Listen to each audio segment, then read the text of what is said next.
I remember their faces, the smirks, the dismissive glances, the whispers behind my back. "You're chasing a pipe dream," my father scoffed, shaking his head, eyes full of disbelief. My friends laughed when I announced I was leaving my stable corporate job to start an unconventional tech startup focused on sustainability. "That's never going to work," they said. "You'll never make it." I felt the sting deeply, but beneath the doubt, a quiet fire ignited.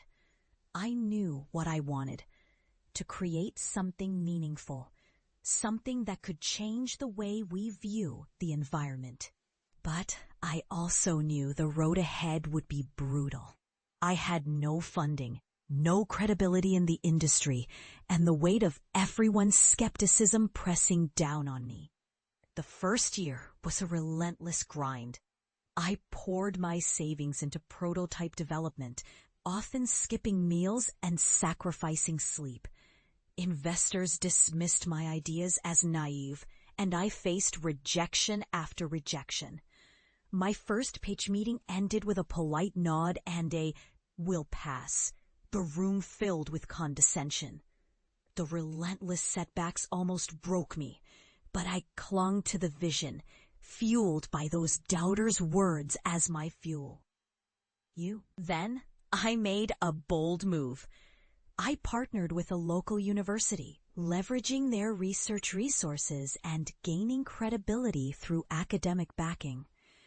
I bootstrapped tirelessly, attending every industry conference, networking with anyone willing to listen. I refined my pitch, focusing on data, how our technology could reduce industrial waste by 30% and save companies millions annually. Slowly, a few small firms took a chance on us.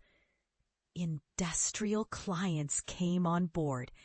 Our revenues grew from $100,000 in our first year to $2 million by year 3. We secured a Series A funding round of $10 million, valuing the startup at $50 million. Our impact expanded and recognition followed. Industry awards, feature articles in major publications, and partnerships with global corporations. 4 years after I quit my corporate job, I found myself in a sleek office overlooking the city skyline, reflecting on the journey. One afternoon, I returned to my hometown, where my family still doubted me, waiting at the doorstep of my childhood home. I entered confidently, the same space where I'd once been mocked.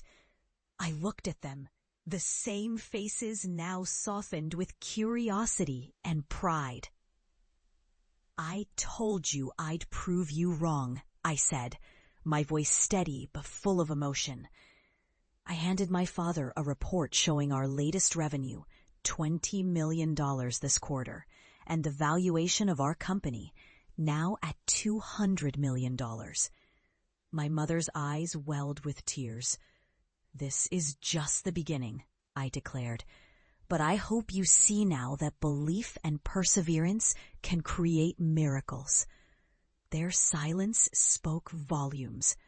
I was no longer the dreamer they dismissed.